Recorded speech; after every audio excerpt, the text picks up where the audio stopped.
Dragged Under. How are you guys? Good. I'm well, thank you. Good. You're here at Slam Dunk. Yes. Yeah. How's your day been so far? So far, so good. I mean, it's been a lot of sitting around, honestly, waiting. Yeah. First show over here, so there's a lot of anticipation. Like, just kind of waiting to get up there and sound check. And that's really when the day begins. Like, okay, everything's working. Then we can play now. Yeah. So, there's not much you can do until that point. So we're just kind of doing a lot of sitting around until then, just kind of waiting. And it's kind of a hoof to get to any of the other stages. So I got to catch like 3 songs at Amorosa because their stage is pretty close to ours. And I'm really only watching the bands on our stage. Otherwise, it's too hard to get across the lot. Yeah. Yeah. Thanks, Sean. And this kind of starts off a nice run of touring, I guess, for you guys? No. We go back home for a couple months. Like 2.5 months, we'll probably be back, and then we have a tour.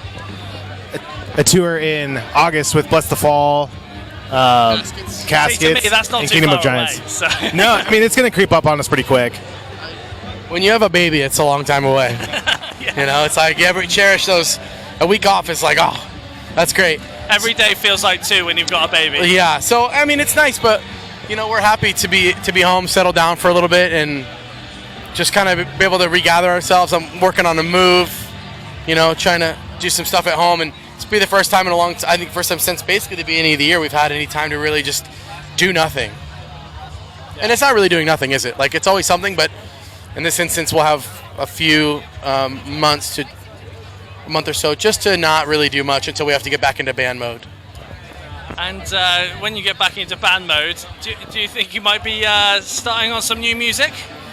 Yeah, that's the plan. I mean, the plan was to go into the studio in July. I mean, some logistical stuff gets in the way, and obviously the tour came up, so we got to kind of push that back now, and that's okay for us because, I mean, we've just written that last record, right? It's only been out less than a year, so yeah.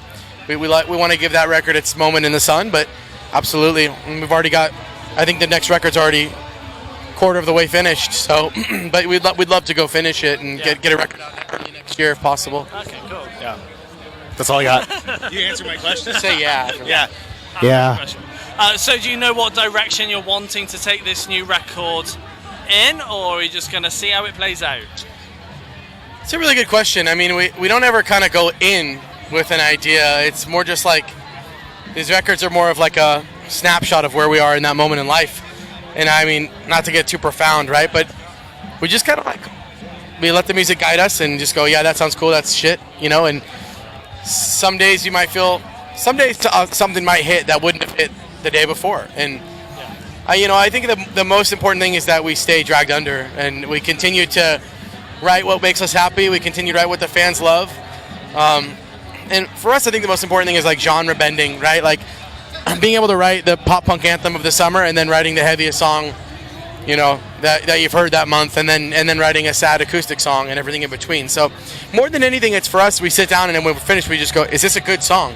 Yes or no? And then that's the only real thing that we let guide us. Yeah.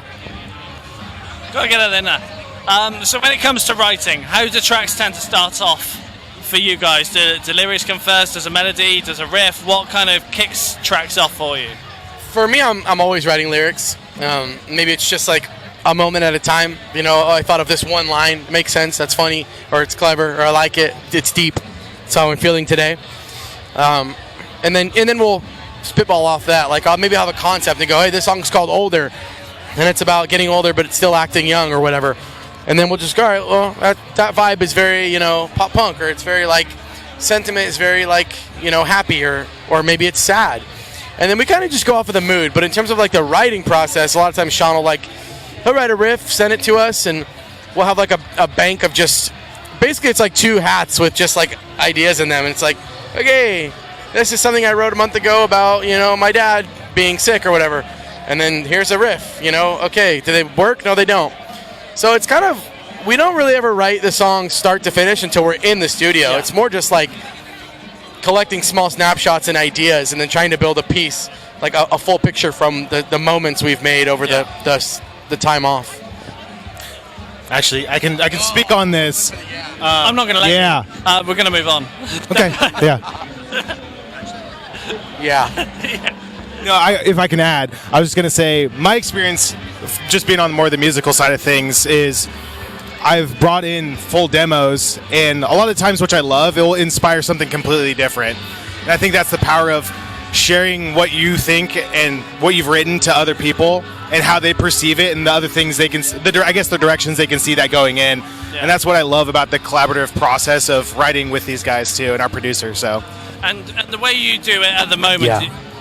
the way you do it at the moment, do you think that's how you're going to continue to do it, or do you think you might end up writing the demos in full, bringing them in, and just tinker with them a little bit? And You know, like, as a band, we really rely on outside ears, right? Producers, co-writers. Like, we could probably do a whole record start to finish by ourselves, but it might not be, it might not be the same. It might not sound how we want it to sound. And I think that we have a really great producer and a team of writers that we work with, and sometimes we'll do a song that's just Dragged Under members, pretty much, or just us and our producer.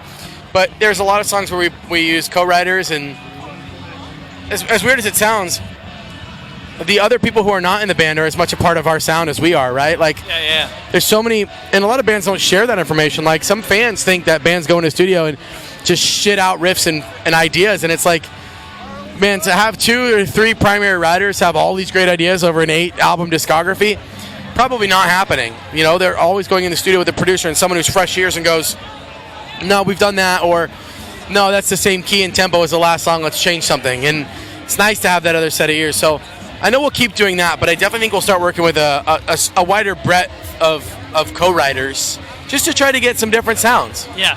And have you ever kind of thought that a track was done and finished, and then someone else has heard it and gone, have you tried this? And you're like, brilliant.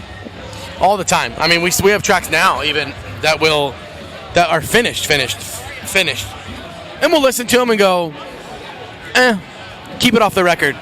We had 1 or 2 songs that maybe should have gone on the last record in terms of their sound, but I just was like, they're just not ready yet. Like, usually it's us, to be honest. Like, it's the band that is the most scrutinizing of our own music, because we want it to be great. We want it to resonate with our fans. We want them to fucking love the songs like we love them. Yeah, definitely.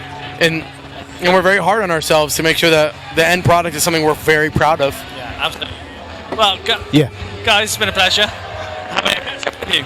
Sorry. Having a catch up with you. Thank you. Oh yeah, pleasure.